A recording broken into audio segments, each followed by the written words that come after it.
રંગોનો તહેવાર હોળી સમગ્ર દેશમાં ઉજવાય છે, પરંતુ સુરતના એક ગામડામાં હોળી તદ્દન અલગ જ પ્રકારે ઉજવવામાં આવે છે। ઓલપાડ તાલુકાના સરસ ગામે હોળીના દહન બાદ અંગારા પર ખુલ્લા પગે ચાલવાની અનોખી પરંપરા જે વર્ષોથી ચાલી આવી છે।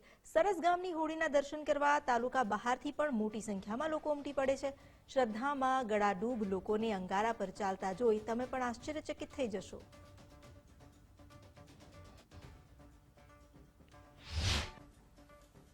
વર્ષોથી આ પ્રથા ચાલે છે કે હોળી પ્રજ્વલિત થાય પછી જે અંગારા પડે એમાં લોકો ચાલીને શ્રદ્ધાથી ચાલે છે અને કોઈને કંઈ થતું પણ નથી ને એ ખરેખર અમારી આંખે આજે જોયું છે કે આ વસ્તુ સાચી છે અને હકીકત છે કે લોકો ચાલીને બહાર જાય છે અને એવા ને એવા બહાર આવે છે, કોઈને કોઈ વસ્તુ થતી પણ નથી અને હજુ પણ એ પ્રથા ચાલુ જ છે અને વર્ષોથી ચાલતી પણ રહેશે। કરચેલિયાથી સ્પેશિયલ અહીં સરસ ગામમાં હોળી જોવા આવ્યો છું।